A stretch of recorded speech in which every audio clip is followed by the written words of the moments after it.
சுவாமி விவேகானந்தரின் உன்னெதிர்காலம் உன் கையில். வீரம் எனும் சக்தி. முதலில் மனிதனாகு, அப்போது பிற எல்லாம் தாமாகவே உன்னை தேடி வருவதை காண்பாய். தெருநாயைப் போல் உரிமை கொண்டு சண்டையிடுவதை விட்டுவிடு. நல்ல நோக்கம், நேரிய வழி, தர்ம, வீரம், நல்ல வலிமை ஆகியவற்றை பெறு. மனிதனாக பிறந்த நீ ஏதாவது அடையாளத்தை விட்டுச் செல். துளசி, நீ இந்த உலகத்தில் பிறந்தபோது உலகம் சிரித்தது, நீ அழுதாய். நீ உலகை விட்டு செல்லும் போது நீ சிரிக்க உலகம் உனக்காக அளத்தக்க நல்ல காரியங்களைச் செய். இதை சாதிக்க முடிந்தால் நீ மனிதன், இல்லையேல் நீ பிறந்தும் பயனில்லை.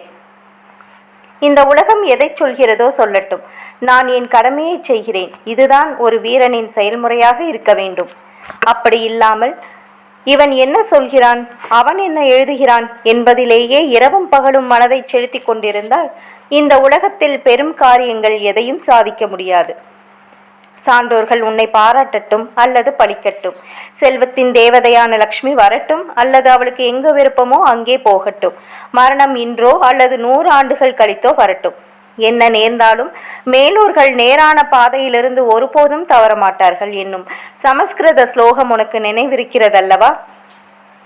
மக்கள் உன்னை பாராட்டட்டும் அல்லது பழிக்கட்டும். திருமகளின் அருள் உன் மீது வரட்டும் அல்லது வராமல் போகட்டும். உன் உடம்பு இன்றைக்கு அழியட்டும் அல்லது இன்னும் ஒரு யுகம் கழித்து அழியட்டும். நியாய வழியிலிருந்து ஒருபோதும் விலகாதே. ஒருவன் அமைதி என்னும் சொர்க்கத்தை அடைவதற்கு முன்பு எவ்வளவோ புயல்களையும் மலைகளையும் கடந்தாக வேண்டியிருக்கிறது. ஒருவன் எவ்வளவு மகத்தானவனாக ஆகிறானோ அந்த அளவிற்கு அவன் கடுமையான சோதனைகளை சந்திக்க வேண்டியிருக்கிறது. நடைமுறையில் நன்றாக பரிசோதித்த பின்னரே உலகம் அவர்களின் மகோனதத்தை ஏற்றுக்கொள்கிறது. யார் பயந்த மனமும் கோழைத்தனமும் உடையவனாக இருக்கிறானோ அவன் சீரியலும் அலைகளுக்கு அஞ்சி தன் சிறு கப்பலை கரைக்கு அருகிலேயே மூழ்கடித்து விடுகிறான். வீரர்கள் இதற்கெல்லாம் அசைந்து கொடுப்பார்களா என்ன? வருவது வரட்டும், நான் என் லட்சியத்தை அடைந்தே தீர்வேன். இதுதான் வீரம். இத்தகைய வீரம் உன்னிடம் இல்லாவிட்டால் 100 தெய்வங்கள் வந்தாலும் உன் ஜடத்தன்மையை நீக்க முடியாது. மனவலிமை இழந்தவர்களால் எந்த வேலையும் செய்ய முடியாது.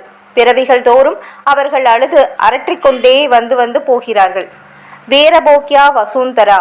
இந்த உலகம் வீரர்களால் தான் அனுபவிக்கப்படுகிறது என்பது அழியாத உண்மை. வீரனாக இரு. அபி அபி, பயமில்லை பயமில்லை என்று எப்போதும் முழங்கு. பயம் கொள்ளாதே என்பதை எல்லோரிடமும் சொல். பயமே மரணம், பயமே பாவம், பயமே நரகம், பயமே அதர்மம், பயமே தவறான வாழ்க்கை. உலகத்தில் உள்ள எதிர்மறையான சிந்தனைகள் எல்லாமே பயம் என்னும் இந்த சாத்தானிலிருந்து தோன்றுகின்றன. இந்த பயம்தான் சூரியன், காற்று, மரணம் அனைத்தையும் தத்தம் இடத்திலேயே கட்டுப்படுத்தி செயல்படும்படி வைத்திருக்கிறது. எதையும் அது தன் பிடியிலிருந்து தப்பிச் செல்ல விடுவதில்லை. இந்த உடம்பை எடுத்து வாழ்க்கையின் இன்பம், துன்பம், செல்வம், வறுமை என்னும் அலைகளால் எத்தனை முறைதான் நீ பந்தாடப்படுவாய்? ஆனால் இதெல்லாம் கன நேரமே இருப்பது என்பதை தெளிவாக தெரிந்து கொள். அவற்றை பற்றி சிறிதும் கவலைப்படாதே. இது சுவாமி விவேகானந்தரின் உன்னெதிர்காலம் உன் கையில். நன்றி.